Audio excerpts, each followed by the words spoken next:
નમસ્તે વિદ્યાર્થી મિત્રો, આજે આપણે ધોરણ 12 ની અંદર કોમ્પ્યુટર વિષયમાં ચેપ્ટર નંબર 8 જાવામાં ક્લાસ અને ઓબ્જેક્ટ તેના વિશે અભ્યાસ કરીશું. અગાઉના ચેપ્ટરની અંદર ચેપ્ટર 7 માં આપણે જાવાનો પરિચય મેળવ્યો હતો. તો જાવા કેવી ભાષા છે? તો જાવા ઓબ્જેક્ટ આધારિત ભાષા છે અને ઓબ્જેક્ટ આધારિત પ્રોગ્રામિંગમાં ઓબ્જેક્ટ અને ક્લાસ એ પાયાના એકમો છે. તો આજે આ ચેપ્ટરની અંદર આપણે ક્લાસ અને ઓબ્જેક્ટ વિશે અભ્યાસ કરવાનો છે. તો ક્લાસ વિશે આપણે પરિચય મેળવીએ. તો ક્લાસ ડેટા અને પ્રોગ્રામનો કોડ બંને ધરાવે છે. ક્લાસની અંદર શું હોય છે? તો ડેટા અને પ્રોગ્રામનો કોડ બંને હોય છે. તો ડેટા કોને કહેવાય? કે જેને એટ્રીબ્યુટ કહે છે. અને પ્રોગ્રામનો કોડ તો વિધેય, કે જેને શું કહે છે? મેથડ કહે છે. તો આપણે ક્લાસ વિશે પરિચય મેળવીએ. તો અગાઉના ચેપ્ટરની અંદર આપણે ક્લાસની ડેફિનેશન જોઈ ગયા હતા કે ક્લાસ એ એક સમાન લાક્ષણિકતાઓ ધરાવતા અનેક ઓબ્જેક્ટનું શું છે? એક માળખું છે, ટેમ્પલેટ છે. જાવાની અંદર ક્લાસ તમારે જો પ્રોગ્રામની અંદર વ્યાખ્યાયિત કરવો હોય તો કયો ચાવીરૂપ શબ્દ વપરાય છે? તો ક્લાસ ચાવીરૂપ શબ્દનો ઉપયોગ કરવામાં આવે છે. તો જાવામાં ક્લાસ ચાવીરૂપ શબ્દ એટલે કે કીવર્ડનો ઉપયોગ કરીને ક્લાસને શું કરવામાં આવે છે? વ્યાખ્યાયિત કરવામાં આવે છે. નીચેની સિન્ટેક્સ તમને આપેલી છે કે ક્લાસ, પછી ક્લાસનું નેમ અને છગડિયા કૌંસની અંદર વેરિયેબલ એન્ડ મેથડ્સ. જાવામાં દરેક ક્લાસ બનાવીએ છીએ તે સામાન્ય રીતે કેટલા ઘટકોનો બનેલો હોય છે? તો સામાન્ય રીતે ક્લાસના બે ઘટકો છે, એટ્રીબ્યુટ અને બિહેવિયર. એટ્રીબ્યુટને ક્લાસમાં કોનાથી વ્યાખ્યાયિત કરવામાં આવે છે? તો ચલથી વ્યાખ્યાયિત કરવામાં આવે છે. અને બિહેવિયરને ક્લાસમાં મેથડથી વ્યાખ્યાયિત કરવામાં આવે છે. મેથડનો ઉપયોગ એટ્રીબ્યુટને મેળવવા અને તેમાં ફેરફાર કરવા માટે થાય છે. બરાબર? મેથડનો ઉપયોગ શેની માટે થાય છે? તો એટ્રીબ્યુટને મેળવવા અને એની અંદર કોઈ ચેન્જીસ કરવા હોય તો એની માટે થાય છે. હવે ઓબ્જેક્ટ કેવી રીતે ક્રિએટ કરવા? તો એના અંદર 3 પગલાં છે: ડિક્લેરેશન્સ, ઇન્સ્ટેન્શિએશન અને ઇનિશિયલાઇઝેશન. ડિક્લેરેશન્સની અંદર શું છે? તો જુઓ કે ભાઈ ક્લાસ પ્રકારનો ચલ ઘોષિત કરવામાં આવે છે. તેની અંદર શું કરવામાં આવે છે? તો ચલને ઘોષિત કરવામાં આવે છે, એટલે કે જાહેર કરવામાં આવે છે. એનું જાહેરાત કરવામાં આવે છે ચલની ડિક્લેરેશન્સની અંદર. ઇનિશિયલાઇઝેશનની અંદર શું હોય છે? તો મેમરી ફાળવીને નવા ઓબ્જેક્ટ બનાવવામાં આવે છે, જેની અંદર દ્રષ્ટાંતીકરણ કરવામાં આવે છે ઓબ્જેક્ટનું.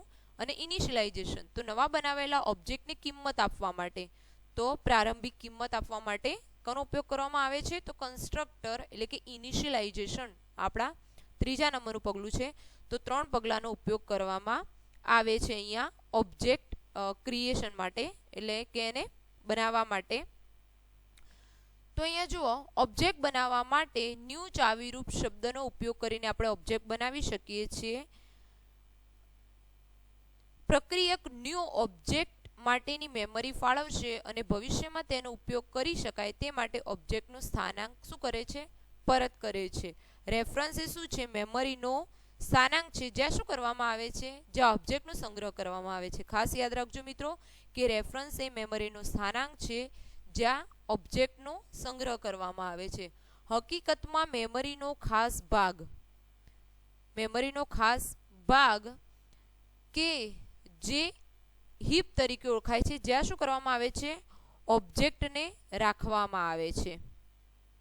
તો આ પણ ખાસ ધ્યાન રાખજો મિત્રો કે મેમરીનો ખાસ ભાગ કે જે હીપ તરીકે ઓળખવામાં આવે છે, જેને હીપ કહેવામાં આવે છે, જ્યાં શું રાખવામાં આવે છે? ઓબ્જેક્ટ રાખવામાં આવે છે. તો આઈએમપી પ્રશ્નો છે મિત્રો, આ ખાસ ધ્યાન રાખજો, ટીક આઉટ કરતા રહેજો જોડે જોડે. ત્યાર પછી શું કહે છે કે જાવામાં જ્યારે ઓબ્જેક્ટની પછી જરૂર રહેતી નથી, તમે કોઈ ઓબ્જેક્ટ ક્રિએટ કર્યો છે અને એની જ્યારે જરૂર રહેતી નથી ત્યારે તે મેમરી ફરી વાપરવા માટેની છૂટ કરવામાં આવે છે. એને શું કરવામાં આવે છે? છૂટી કરવામાં આવે છે. જાવામાં ગાર્બેજ કલેક્ટર હોય છે.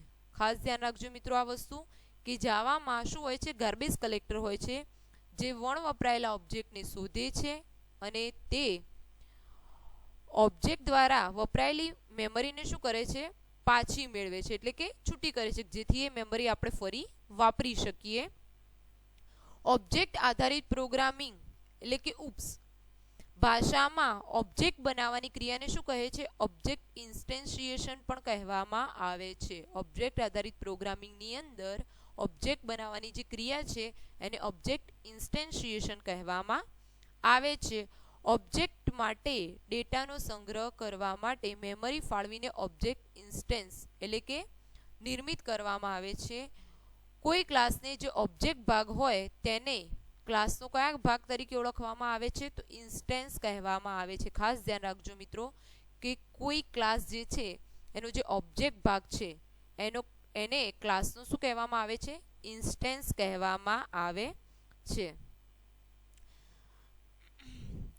હવે શું કહે છે કે ભાઈ ખાસ આ પોઈન્ટ ખાસ ધ્યાન રાખજો કે ન્યૂ કીવર્ડ થી ઓબ્જેક્ટ બનાવવામાં આવે છે. ન્યૂ કીવર્ડ ક્લાસના ઇન્સ્ટન્સને રજૂ કરતો ઓબ્જેક્ટનો નિર્દેશ પરત કરે છે. ક્લાસના બધા ઇન્સ્ટન્સની હીપ તરીકે ઓળખાતા ડેટા સ્ટ્રક્ચરની મેમરીને ફાળવણી થાય છે અને દરેક ઓબ્જેક્ટ ઇન્સ્ટન્સનો પોતાનો ડેટા સેટ હોય છે. હવે ઇન્સ્ટન્સ વેરિયેબલ એક્સેસ કરવા. ઇન્સ્ટન્સ વેરિયેબલ એક્સેસ કરવા મતલબ કે ઓબ્જેક્ટ વડે ઇન્સ્ટન્સ વેરિયેબલ અને ઇન્સ્ટન્ટ મેથડ મેળવવામાં આવે છે. કોના દ્વારા મેળવવામાં આવે છે? તો ઓબ્જેક્ટ વડે જેનો નિર્દેશ ડોટ પ્રક્રિયક વડે કરવામાં આવે છે. કોના દ્વારા કરવામાં આવે છે? તો ખાસ ધ્યાન રાખજો મિત્રો કે તેનો નિર્દેશ ડોટ પ્રક્રિયક દ્વારા કરવામાં આવે છે. નીચે તમને અહીંયા જણાવી છે સિન્ટેક્સ કે object reference dot instance variable or method. Dot એક શું છે? પ્રક્રિયક છે.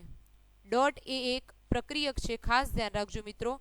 અને ડોટ પ્રક્રિયક સહચારિતા કેવી હોય છે? એની ડાબી બાજુથી જમણી બાજુ. પરીક્ષામાં પૂછાય તો ખાસ ધ્યાન રાખજો કે ડોટ પ્રક્રિયકની સહચારિતા કેવી છે? ભાઈ ડાબી બાજુથી જમણી બાજુ. એસોસિએવિટી આપણે અગાઉના ચેપ્ટરમાં જોઈ ગયા હતા. ડાબુ જબા અને જબાતું ડાબુ મતલબ કે જમણી બાજુથી ડાબી બાજુ એસોસિએવિટી, તો એ બાજુ વર્ક કરશે. જમણીથી ડાબી અને ડાબીથી જમણી બાજુ હશે તો એ પ્રમાણે વર્ક કરશે. બરાબર છે મિત્રો. ત્યાર પછી છે ક્લાસની અંદર વેરિયેબલ્સ. તો ક્લાસમાં ઘોષિત કરેલા ચલનું વર્ગીકરણ. તો લોકલ વેરિયેબલ, ઇન્સ્ટેન્સ વેરિયેબલ અને ક્લાસ વેરિયેબલ. લોકલ વેરિયેબલ કોને કહેવાય? તો મેથડ કે બ્લોકની અંદર વ્યાખ્યાયિત કરેલા છે તેને લોકલ વેરિયેબલ કહેવામાં આવે છે. ડેફિનેશન ખાસ ધ્યાન રાખજો મિત્રો. મેથડ નિયમ અનુસાર પ્રાચલો પણ લોકલ વેરિયેબલ છે. જ્યારે બ્લોકની શરૂઆત થાય ત્યારે તેનું નિર્માણ થાય છે અને જ્યારે મેથડ કે બ્લોકનો અંત આવે ત્યારે તેનો નાશ થાય છે. લોકલ વેરિયેબલ કેવા હોય છે? કે જ્યારે બી બ્લોકની શરૂઆત થાય ત્યારે તેનું નિર્માણ થાય છે અને જ્યારે મેથડ કે બ્લોકનો અંત આવે ત્યારે તે શું થાય છે? નાશ પામે છે. લોકલ વેરિયેબલની પૂર્વ નિર્ધારિત કિંમતોથી શરૂઆત થતી નથી. આ ખાસ ધ્યાન રાખજો મિત્રો કે મેથડ કે બ્લોકની અંદર વ્યાખ્યાયિત કરેલા હોય છે તેને લોકલ વેરિયેબલ કહેવામાં આવે છે. જ્યારે બ્લોકની શરૂઆત થાય છે ત્યારે તેનું નિર્માણ થાય છે અને જ્યારે બ્લોકનો અંત આવે છે ત્યારે તે નાશ પામે છે. અને લોકલ વેરિયેબલ પૂર્વ નિર્ધારિત કિંમતોથી શરૂઆત થતી નથી તેની. ત્યાર પછી છે ઇન્સ્ટેન્સ વેરિયેબલ. તો ઇન્સ્ટેન્સ વેરિયેબલ એ કોઈ ક્લાસમાં એટલે કે ક્લાસની અંદર પણ મેથડની બહાર વ્યાખ્યાયિત કરેલા હોય છે. આ ચલ જ્યારે ઓબ્જેક્ટ નિર્મિત થાય છે ત્યારે હીપ વિસ્તારમાંથી મેમરી ફાળવણી થાય છે. ઇન્સ્ટેન્સ વેરિયેબલની પૂર્વ નિર્ધારિત કિંમતો આરંભવામાં એટલે કે આપવામાં આવે છે. ઇન્સ્ટેન્સ વેરિયેબલને પૂર્વ નિર્ધારિત કિંમતો આપવામાં આવે છે. લોકલ વેરિયેબલને પૂર્વ નિર્ધારિત કિંમતોથી શરૂઆત થતી નથી. આ ખાસ ધ્યાન રાખજો મિત્રો. આ પ્રશ્નો પૂછાતા હોય છે પરીક્ષાની અંદર. ત્યાર પછી છે ક્લાસ વેરિયેબલ. તો ક્લાસ વેરિયેબલને કોઈ ક્લાસની અંદર, મેથડની બહાર અને સ્ટેટિક ચાવીરૂપ શબ્દ વડે વ્યાખ્યાયિત કરવામાં આવે છે. પરીક્ષામાં પૂછાય કે કયા વેરિયેબલની શરૂઆત સ્ટેટિક ચાવીરૂપ શબ્દ વડે તો કયા વેરિયેબલને સ્ટેટિક ચાવીરૂપ શબ્દ વડે વ્યાખ્યાયિત કરવામાં આવે છે? તો ક્લાસ વેરિયેબલને. અથવા તો એવું પૂછાય કે ક્લાસ વેરિયેબલને કયા ચાવીરૂપ શબ્દ વડે વ્યાખ્યાયિત કરવામાં આવે છે? તો સ્ટેટિક. આઈએમપી પ્રશ્ન છે, ખાસ ધ્યાન રાખજો મિત્રો. આ ચલને ક્લાસ દીઠ ફક્ત એકવાર મેમરી ફાળવણી થાય છે અને તેના બધા ઓબ્જેક્ટ વડે તે વાપરી શકાય છે. ક્લાસ વેરિયેબલને પૂર્વ નિર્ધારિત કિંમતો આરંભવામાં આવે છે. જો લોકલ વેરિયેબલને કિંમત પૂર્વ નિર્ધારિત કિંમતોથી શરૂઆત થતી નથી, જ્યારે ઇન્સ્ટેન્સ અને ક્લાસ વેરિયેબલને પૂર્વ નિર્ધારિત કિંમતો આપવામાં આવે છે, એટલે કે આરંભવામાં આવે છે. ત્યાર પછી છે પોલિમોર્ફિઝમ. તો જો અહીંયા મિત્રો કે પોલિમોર્ફિઝમ કોને કહેવાય? તો પોલિમોર્ફિઝમ એટલે કે કોઈ એક વસ્તુનું અનેક સ્વરૂપ કે બહુરૂપતા. પોલિમોર્ફિઝમ શબ્દનો અર્થ અનેક સ્વરૂપ કે બહુરૂપતા થાય છે, એટલે કે એક જ નામ સાથે જુદી જુદી મેથડ દર્શાવે છે. તે શું કરે છે? પોલિમોર્ફિઝમ એક જ નામ સાથે જુદી જુદી મેથડ દર્શાવે છે. એક જ નામ ધરાવતી અલગ અલગ સિગ્નેચર સાથેની વિવિધ મેથડને એક જ નામ ધરાવતી અલગ અલગ સિગ્નેચર સાથેની વિવિધ મેથડ હોઈ શકે છે, જેને ઓવરલોડિંગ મેથડ ઓવરલોડિંગ કહેવામાં આવે છે. ખાસ ધ્યાન રાખજો મિત્રો આ ડેફિનેશન પણ, કે ભાઈ એક જ નામ ધરાવતી અલગ અલગ સિગ્નેચર સાથેની વિવિધ મેથડ હોઈ શકે, આને મેથડ ઓવરલોડિંગ તરીકે ઓળખવામાં આવે છે. બરાબર છે મિત્રો? તો પોલિમોર્ફિઝમ કોને કહેવાય? તો કોઈ પણ એક વસ્તુનું અનેક સ્વરૂપ કે બહુરૂપતા. પોલિમોર્ફિઝમનો અર્થ એ થાય છે, અગાઉના ચેપ્ટરમાં આ ટોપિક આપણે ભણી ગયા પોલિમોર્ફિઝમ. બરાબર છે મિત્રો? કે ભાઈ જાવામાં એક જ નામ ધરાવતી અલગ અલગ સિગ્નેચર સાથેની વિવિધ મેથડ હોઈ શકે છે, અને એને શું કહેવામાં આવે છે? મેથડ ઓવરલોડિંગ તરીકે ઓળખવામાં આવે છે. ત્યાર પછી છે મિત્રો કન્સ્ટ્રક્ટર. કન્સ્ટ્રક્ટર કોને કહેવાય? તો કન્સ્ટ્રક્ટર એ વિશિષ્ટ પ્રકારની શું છે? એક મેથડ છે જે નવા ઓબ્જેક્ટ નિર્મિત કરતા સમયે ઇન્વોક કરવામાં આવે છે. ખાસ મોસ્ટ આઈએમપી પ્રશ્ન છે મિત્રો, ધ્યાન રાખજો કે કન્સ્ટ્રક્ટર ક્યારે ઇન્વોક કરવામાં આવે છે? તો જ્યારે નવા ઓબ્જેક્ટ નિર્મિત કરતા સમયે તેને ઇન્વોક કરવામાં આવે છે. કન્સ્ટ્રક્ટર કોઈ પણ કાર્ય કરી શકે છે. તે મુખ્યત્વે શું કરે છે? પ્રારંભિક કિંમતો આપવા માટે રચવામાં આવે છે. તેની રચના શેની માટે કરવામાં આવે છે? તો તમે જે ઓબ્જેક્ટ ક્રિએટ કર્યો છે તેને પ્રારંભિક કિંમતો આપવા માટે કન્સ્ટ્રક્ટરને રચવામાં આવે છે. કન્સ્ટ્રક્ટર સામાન્ય રીતે મેથડથી અલગ પડે છે. કેવી રીતે અલગ પડે છે? તો કન્સ્ટ્રક્ટરનું નામ ક્લાસના નામ સમાન જ હોવું જોઈએ, અને કન્સ્ટ્રક્ટરને કોઈ રિટર્ન પ્રકાર એટલે કે પરત પ્રકાર હોતો નથી. જ્યારે નવો પ્રક્રિયક વાપરીને ઓબ્જેક્ટ બનાવવામાં આવે છે, ત્યારે કન્સ્ટ્રક્ટર અંતર્ગત રીતે ઇન્વોક કરવામાં આવે છે, અને કન્સ્ટ્રક્ટર પ્રોગ્રામમાં અન્ય કોઈ પણ જગ્યાએ સ્પષ્ટ રીતે ઇન્વોક કરવામાં આવતો નથી. આ રીતે કન્સ્ટ્રક્ટર શું થાય છે? મેથડથી ત્યાં અલગ પડે છે. બરાબર? કન્સ્ટ્રક્ટરનો ટોપિક આઈએમપી છે, આની અંદરથી પ્રશ્નો પૂછાતા હોય છે મિત્રો. ખાસ ધ્યાન રાખજો કે કન્સ્ટ્રક્ટર શું છે? વિશિષ્ટ પ્રકારની મેથડ છે, અને જે નવા ઓબ્જેક્ટ નિર્મિત કરતા સમયે ઇન્વોક કરવામાં આવે છે. તેની મુખ્ય કાર્ય શું છે? તો તે મુખ્યત્વે પ્રારંભિક કિંમતો આપવા માટે રચવામાં આવે છે. બરાબર છે? દરેક ક્લાસના ડિફોલ્ટ કન્સ્ટ્રક્ટર હોય છે મિત્રો, ખાસ ધ્યાન રાખજો. અને મેથડની કન્સ્ટ્રક્ટર કેવી રીતે અલગ પડે છે? તો કન્સ્ટ્રક્ટરનું નામ ક્લાસના નામ સમાન જ હોવું જોઈએ, અને કન્સ્ટ્રક્ટરની કોઈ રિટર્ન ટાઈપ હોતો નથી. જ્યારે નવો પ્રક્રિયક વાપરીને ઓબ્જેક્ટ બનાવવામાં આવે ત્યારે કન્સ્ટ્રક્ટર અંતર્ગત રીતે ઇન્વોક કરવામાં આવે છે.